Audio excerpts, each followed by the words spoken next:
Hello साथीभाइ, good इभिनिङको time पो भयो जस्तो लाग्यो। अनि तपाईँहरू सबैजनालाई गुड इभिनिङ भन्न चाहन्छु है। र म खास के भन्नु गइरहेको छु भने सुन्नुहोस् है, हामी नेपाली है, र हामी नेपाली भाषामा चल्ने गर्छौँ है। र यो हेलो गाइस भन्छ, त्यो गाइसको मिनिङ चाहिँ खास के चाहिँ हो है? गाइसको मिनिङ चाहिँ के हो यो चाहिँ म बुझ्न चाहन्छु है। सबैजनाले भिडियो बनाउँछ है, भिडियो अपलोड गरिरहेको हुन्छ र भन्छ कि हेलो गाइस भन्छ। गाइसको अर्थ चाहिँ खास के हो होइन? अरे आफ्नै भाषा छ, आफ्नै सांस्कृतिक छ है, आफ्नै भाषा आफ्नै सांस्कृतिक होइन, म चल्नु पऱ्यो नि त हो। जस्तै अब हामीले भन्नु पर्दाखेरि हेलो साथी होइन, हेलो भाइ है, हेलो साथी हो। अब यस्तोमा पनि हुन्छ नि त भिडियो बनाउँदाखेरि है। तर अहिले चाहिँ के रहेछ फेसनमा, अरे गाइस गरे हेलो गाइस भन्छ, त्यसको भएको साला गाइस। गाइसको अर्थ चाहिँ खास के हो यो चाहिँ म बुझ्न चाहन्छु। हाम्रो तक्लिममा रहनु भएको हाम्रो रक ब्रो है तामाङ, उहाँले पनि यस बारेमा चाहिँ यो गाइस भनेको बारेमा चाहिँ एकदमै उहाँले पनि कम्प्लेन गर्नुभएको छ है। भने ठिकै कुरा हो उहाँको पनि। यो गाइस भन्ने मतलब चाहिँ हाम्रो यो नेपाली भाषामा आउँदैन। जति पनि हामी मथवाली छौँ, नेपाली भनेपछि हामी मथवाली हो र नेपाली भाषामा हाम्रो मथवाली भाषामा आउँदैन। हाम्रो सांस्कृतिक, हाम्रो भाषा है, हाम्रो चालचलन, हामी बोल्नुपर्ने र हामीले जति पनि ठुलो होस् अथवा सानो होस्, ठुलोलाई ठुलै प्रकारको एउटा इज्जत, सानोलाई सानै प्रकारको एउटा इज्जत गरेर हामी बोल्नुपर्ने एउटा भाषा छ है।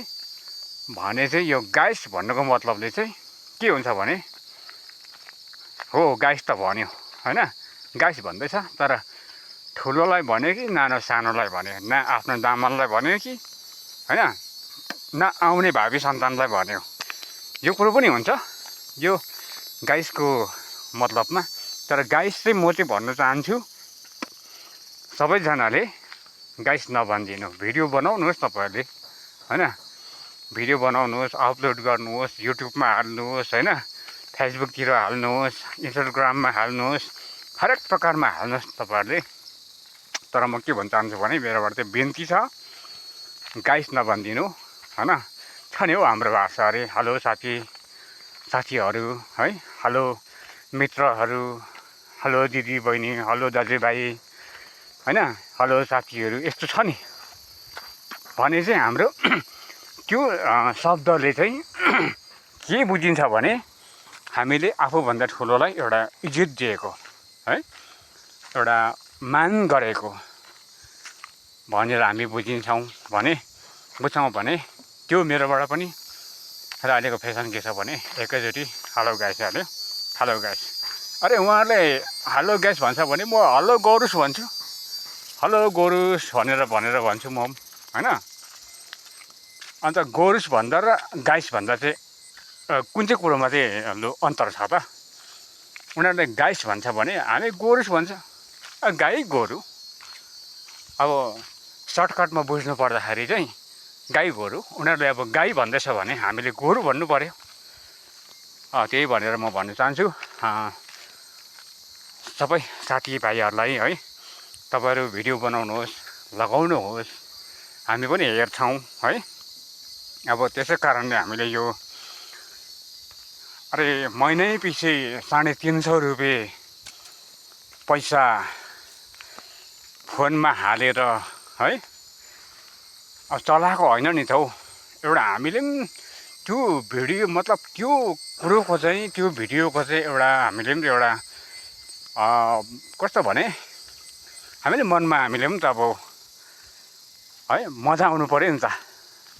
डाइरेक्ट भन्छ यत्रो नानीले पनि भन्छ हेलो गाइस, अलिक ठुलोले भन्छ हेलो गाइस गरे हो, अझै ठुलोले के हेलो गाइस गाथे। तर गाइस चाहिँ म भन्छु तपाईँहरू सबैजना भिडियो बनाउनु हुने साथीभाइहरू भयो, दिदीबहिनी भयो होइन, कति अब हामीभन्दा एजेड मान्छेले पनि भिडियोहरू बनाएर लगाएको हुन्छ है फेसबुकमा। र उहाँहरूलाई म के भन्न चाहन्छु, यो गाइस चाहिँ नभनिदिनुहोस्, किनभनेदेखिलाई एकदम कम्प्लेन छ। बरु हामी जुनै पनि जातको छौँ भने म राई भएँ, म कठोर दिलपाली बन्तवा राई हो, म हो याङमा राई हो, म वीरबहादुर याङमा भनेपछि चाहिँ म हो। यो पोसङमा दोरो पोसङमा चाहिँ वीरबहादुर याङमा भनेपछि चाहिँ डाइरेक्ट म हो, अरू कोही छैन यहाँ याङमा हो। र जस्तै मैले एउटा फेसबुकमा एउटा उयो खोलेको छु, राई माइला खोलेको छु होइन। धेरै जग्गा म राई माइला नै म हालेको हुन्छु। तर राई माइलाको मतलब चाहिँ के हुन्छ भनेदेखि चाहिँ म एकमा माइला पनि हो, अर्को कुरा राई पनि हो। त्यसले गर्दाखेरि चाहिँ म राई माइला भनेर चाहिँ मैले त्यहाँ कति कुरोमा मैले है लेखेर हालेको पनि छु।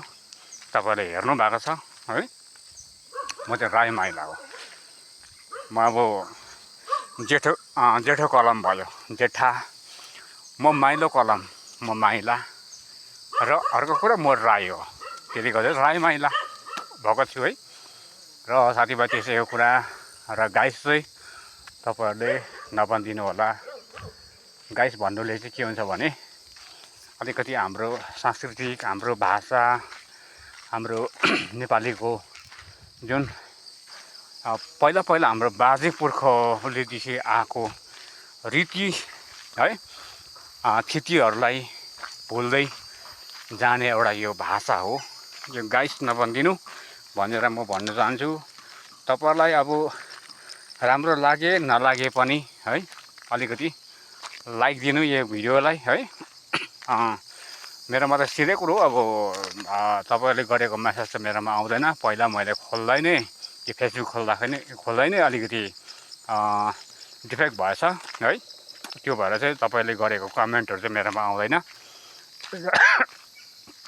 यो कुरो तपाईँलाई राम्रो लाग्यो भने लाइक गर्नुहोस्, लाइक आउँछ है, अनि सेयर गर्न सक्नुहुन्छ है। म त्यति भनेर भन्न चाहन्छु। ल धन्यवाद साथीभाइ।